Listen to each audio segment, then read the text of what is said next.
जय सिया राम। आज हम लोग केमिस्ट्री का पार्ट 4 पढ़ने वाले हैं। पिछले पार्ट में हम लोगों ने कुछ इकाई सेल के बारे में पढ़ा था। एससीसी, बीसीसी, एफसीसी याद कीजिए। इकाई सेल के घनत्व की गणना करना अब हम आगे पढ़ेंगे। इकाई सेल किसे कहें तो इकाई सेल,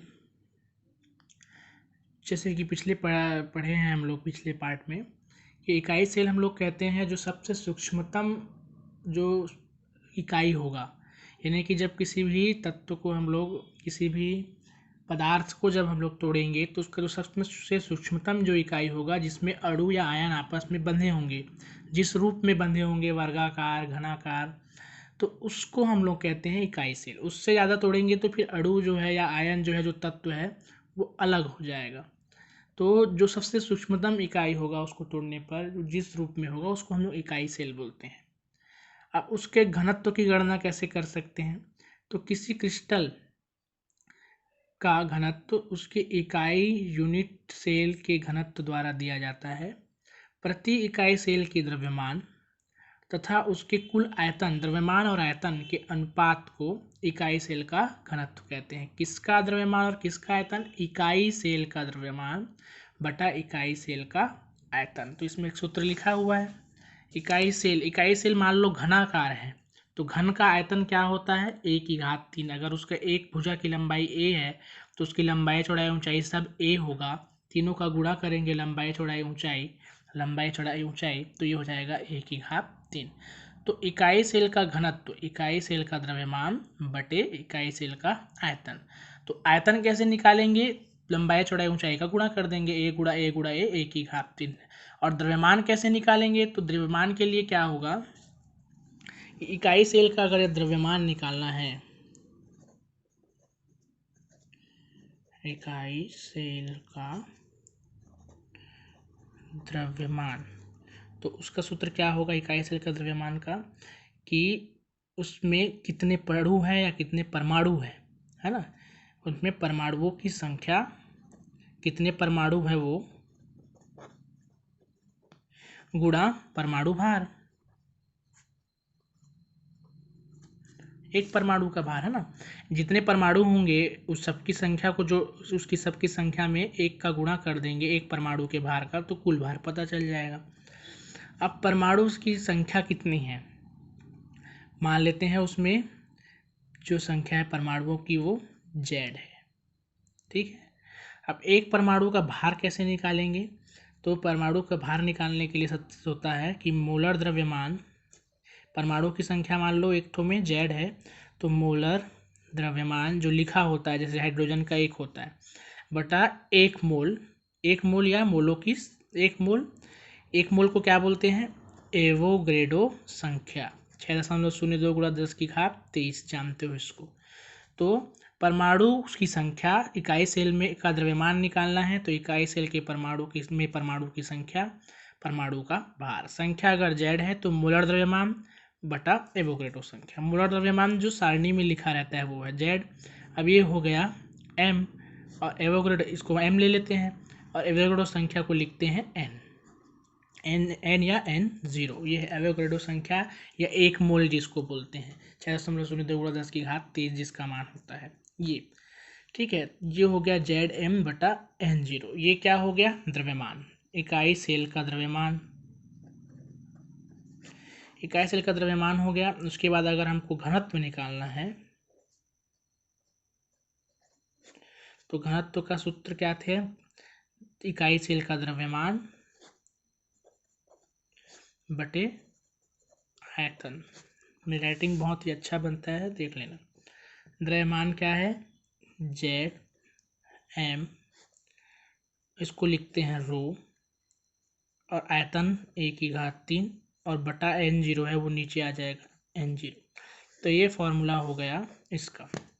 ये चीज़ यहाँ पर भी दिया है, मोलार द्रव्यमान बटा एवोग्रेडो संख्या, एक परमाणु का भार, और गुणा Z कर देंगे तो आपका भार आ जाएगा, और उसको इसमें फिर लिख दिए तो यही आया, रो is equal to ZM/A³ N0, ठीक है। ये हो गया द्रव्यमान, इकाई सेल का घनत्व। उसके बाद हम लोग सीधा पढ़ेंगे ठोसों में संकुलन। ठोसों में संकुलन का मतलब क्या है? ठोसों में संकुलन यानी कि पैकिंग। संकुलन का मतलब होता है पैकिंग। तो जैसे कि ठोस जब आपस में पास पास में जुड़ के रहेंगे तो उसमें पैकिंग होगा, समझिए। तो पैकिंग का अलग अलग रूप होता है, तो उसके बारे में आगे दिया है। क्रिस्टल निर्माण के दौरान अवयवी कण परमाणु, अणु या आयन अधिकतम घनिष्ठ संकुलित होने का प्रयास करते हैं, मतलब ज़्यादा ज़्यादा करीब आने का प्रयास करते हैं ताकि एक दूसरे से अधिकतम नज़दीक रहें। बंद संकुलित व्यवस्था में उपलब्ध अधिकतम स्थान घेरा जाता है। इस प्रकार ठोसों में उनके अवयवी कण निविड़ संकुलित, निविड़ यानी कि होता है क्लोज्ड पैक होते हैं। निविड़ संकुलित मतलब क्लोज्ड पैक्ड होते हैं तथा अवयवी कणों के बीच न्यूनतम स्थान होता है, उनके बीच का खाली स्थान कम से कम होता है। तो इस प्रकार से उसको हम लोग क्या बोलेंगे? संकुलन। तो संकुलन क्या का प्रकार जो दिया है वो क्या है? 3 पदों में, एक विमी, द्विविमी, त्रिविमी। फिर दिया है एक विमी। तो एक विमी क्या है? एक विमी में ठोसों के अवयवी कणों की निविड़ संकुलन की केवल एक विधि होती है। लाइन से जैसे गेंद को जमा दो, एक के साथ अधिकतम कितने रहते हैं? इसके साथ कितने हैं? 2। एक विमी में केवल एक लाइन में अणु है, 1 2 3 4 ऐसे हैं, तो एक के साथ अधिकतम कितने जुड़े हैं? 1 और 1 2, बस एक दूसरे को स्पर्श करते हुए हैं। इसके साथ कितने जुड़े हैं? 1 1 2, इसके साथ 2, तो एक के साथ अधिकतम 2 गोले होते हैं। और इसकी समन्वय संख्या कितनी है? 2। समन्वय संख्या किसे कहते हैं? तो कोई भी एक अणु या जो कोई भी पदार्थ में जो अणु है वो आसपास जितने अणुओं से संपर्क में रहता है, टच रहता है, उसको कहते हैं सहसंयोजन, उप सहसंयोजन संख्या। ये जो दिया है उप सहसंयोजन संख्या, तो यहाँ पर एक कितने से टच है? 2 से, तो इसकी उप सहसंयोजन संख्या कितनी है? 2।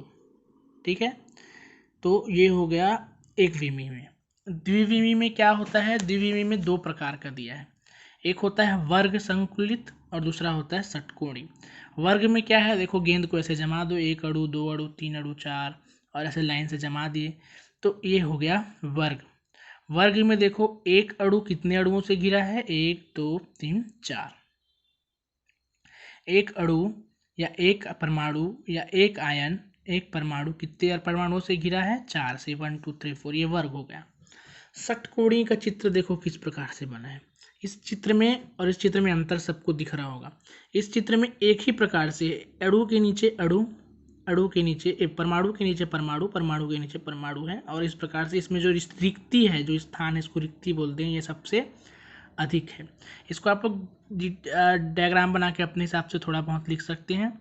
इसमें गोलों की क्षैतिज तथा ऊर्ध्वाधर पंक्तियां एक सीधी रेखा में इस प्रकार व्यवस्थित होती है कि प्रत्येक गोला 4 गोलों में रहकर एक वर्ग का निर्माण करे, के संपर्क में रहकर। ठीक, क्या है इसके बारे में, कहाँ तक लिखना है? इसमें लिखना है एक, इसमें गोलों की क्षैतिज तथा ऊर्ध्वाधर पंक्तियां एक सीधी रेखा में इस प्रकार व्यवस्थित होती हैं कि प्रत्येक गोला 4 गोलों के संपर्क में रहकर एक वर्ग का निर्माण करे, तो इसे हम लोग कहते हैं वर्ग घनिष्ठ संकुलन। षटकोणी में क्या होता है? इसमें प्रत्येक दूसरी कतार के गोले प्रथम कतार के गोलों में की रिक्त स्थान में इस प्रकार व्यवस्थित होते हैं कि केंद्र का प्रत्येक गोला अन्य 6 गोलों के संपर्क में रहे और षटकोण का निर्माण करे। जैसे इसमें है, इसमें देखिए गोले के नीचे गोले नहीं है, गोले के नीचे में जो रिक्त स्थान है वहाँ पर ये है। इस प्रकार से चित्र देख के समझ में आ जाएगा। तो इसमें एक परमाणु कितने से, एक कण कितने से घिरा हुआ है? 1 2 3 4 5 6, तो इस प्रकार को कहते हैं षटकोणीय संकुलन। उसके बाद फिर आ जाता है त्रिविमी निविड़ संकुलन। त्रिविमी, 3 डायमेंशनल क्लोज्ड पैकिंग। त्रिविमी यानी कि लेयर आ जाएगा, एक के ऊपर एक लेयर, जैसे कि ये बना हुआ है, ये घन ही है, घन का बनना निर्माण करेगा, एक इकाई जो है वो घन जैसा बनेगा। इसमें बना हुआ है, एक के ऊपर एक ऐसे लेयर है, और उसमें जो बनेगा इकाई वो होगा घन के आकार का। इसको उतने डिटेल में नहीं पढ़ना है। फिर दूसरा है षटकोणी वाला। षटकोणी इस प्रकार से बनेगा, एक लेयर के ऊपर इतना 3 6 से घिरा हुआ है, फिर 3 है, फिर ये है, फिर ये तीनों एक साथ जब आ जाएगा तो इस प्रकार से षटकोणी जो है, इसका मैग्नीशियम और जिंक इसका उदाहरण है। तो इसमें क्या होता है, डिटेल में उतना लिखने की ज़रूरत नहीं है। चित्र बस देख करके समझ लीजिए षटकोणी किस प्रकार से होता है। 1 2 3 है लेयर में, इस प्रकार से एक जमा हुआ है, उसके ऊपर खाली जगह में ये 3 इसके ऊपर ऐसे आएगा, इसके ऊपर ये ऐसे आएगा, तीनों संपर्क में रहेगा, टच रहेगा, तो जो बनेगा वो षटकोणी इकाई होगा। उसी प्रकार से ये भी दिया है, अष्टकोणीय दिया है, अष्टफलकीय दिया है। तो इसमें किस प्रकार से दिया है, कम होते जा रहा है। ये नीचे में 1, उसके ऊपर ये 3 4 3 6 ठो, फिर 6 ठो, फिर 1, तो इससे जो इकाई बनेगा वो इस प्रकार से बनेगा अष्टफलकीय। तो इस प्रकार से दिया है, इसको आप लोग चित्र को बस देख करके समझ लीजिएगा, इसके पहले का लिख लीजिएगा। फिर आता है संकुलन क्षमता। यहाँ पर एक दिया है संकुलन क्षमता।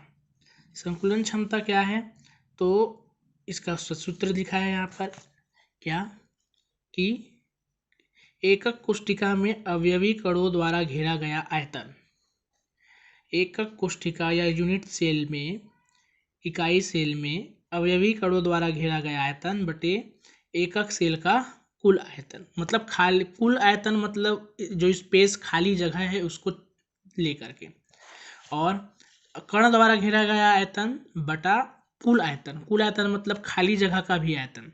गेंद को एक साथ किसी बॉक्स में भर के रखोगे तो पूरा जगह नहीं घेराएगा, बीच बीच में जगह खाली रहेगा, तो उस खाली के आयतन को भी जोड़ करके कर देंगे तो कुल आयतन आएगा। और एकक कोष्ठिका में सिर्फ गेंदों का आयतन, मान लो 100 गेंद है तो एक गेंद का आयतन गुणा 100 कर दिए तो ये गेंदों का आयतन आ जाएगा, और खाली स्थान को भी जोड़ दिए, जो खाली जगह है उसको भी जोड़ दिए उस पर, तो कुल आयतन आएगा। तो एकक कोष्ठिका में अवयवी कणों द्वारा घेरा गया आयतन बटे कुल आयतन गुणा 100, इसको कहते हैं संकुलन क्षमता। फिर उसके बाद अलग अलग का क्षमता दिया है, इसको डिटेल में करने की आवश्यकता नहीं है, सिर्फ संकुलन क्षमता क्या है। फिर उसके बाद दिया है समन्वय संख्या या उप सहसंयोजन संख्या, जो अभी हम लोग देख रहे थे। तो समन्वय संख्या या जो मैं बताया अभी वो क्या है, समन्वय संख्या उप सहसंयोजन संख्या, किसी क्रिस्टल में कोई कण या अणु परमाणु या आयन जितने निकटवर्ती कणों के संपर्क में होगा, मतलब जितने कणों से टच में रहेगा, उस संख्या को समन्वय संख्या या उप सहसंयोजन संख्या कहते हैं। उसके बाद फिर आ गया रिक्तियाँ क्या है, इसको आप लोग लिखिएगा परिभाषा को। किसी क्रिस्टल की संरचना में अवयवी कणों के मध्य कुछ रिक्त स्थान बच जाते हैं, जैसे कि 3 ठो गेंद जैसा एक अणु परमाणु या बंधा हुआ है, तो इसमें बीच में जो खाली जगह है, ये जो खाली जगह है इसको रिक्तियाँ कहते हैं, ठीक है, जिन्हें अंतराकाशीय रिक्तियाँ कहते हैं। ये भी अलग अलग प्रकार का होता है, जैसे कि ये त्रिकोणीय है। त्रिकोणीय रिक्तियाँ क्या है, जब 3 परमाणु आपस में संपर्क में रहे तो जो बीच का खाली स्थान है वो है त्रिकोणीय रिक्ति। फिर चतुष्फलकी है, जैसे कि ये 3 और 1 4, एक 3 गेंद इस प्रकार से रखा है, इसके ऊपर एक गेंद और गेंद रख दो, तो जो बीच में जो खाली जगह बचेगा, स्पेस बचेगा, उस स्पेस को हम लोग कहेंगे चतुष्फलकी रिक्ति। तो यह रिक्ति 4 समान गेंदों से गोलों से निर्मित होती है। 3 गोले एक ही तल में होते हैं और एक दूसरे से स्पर्श किए रहते हैं, तथा चतुर्थ गोला इनके द्वारा निर्मित रिक्ति के ऊपर या नीचे रखा रहता है, ऐसे ये 3 के ऊपर या नीचे में, तो जो बीच का जो खाली स्थान है वो चतुष्फलकी होगा, चतुष्फलक रिक्ति होगा। फिर इसी प्रकार अष्टफलकी होता है, ऐसे 3 गेंद है, उसके ऊपर फिर 3 गेंद अलग से ऐसे रखा है, अलग टाइप सा है, देखो सामने में 2 गेंद, पीछे 1 गेंद, पीछे 2 गेंद, सामने में 1 गेंद, फिर ये एक के ऊपर एक जब रखा जाएगा तो जो बीच का खाली स्थान है वो अष्टफलकी रिक्ति रहेगा। तो क्या क्या प्रकार है इसको लिख देंगे, रिक्तियाँ क्या है उसके प्रकार। फिर उसके बाद फिर आगे पढ़ेंगे त्रिज्यानुपात। क्रिस्टलों की संरचना में त्रिज्यानुपात क्या है, कि त्रिज्यानुपात का प्रभाव करके टॉपिक है। तो किसी आयन के चारों ओर उपस्थित, इसको देखिएगा, किसी आयन के चारों ओर उपस्थित विपरीत आवेशित आयनों की संख्या उसकी उप सहसंयोजन संख्या कहलाती है। मतलब किसी आयन के चारों ओर, क्रिस्टल के लिए है ये, किसी आयन के चारों ओर उपस्थित विपरीत आवेश आयनों की संख्या, जैसे NaCl है, NaCl में एक सोडियम 6 क्लोरीन से घिरा हुआ आता है और 1 क्लोरीन 6 सोडियम से घिरा हुआ होता है, तो इसको हम 6, जो NaCl की जो संयोजन संख्या है वो कितनी है, 6।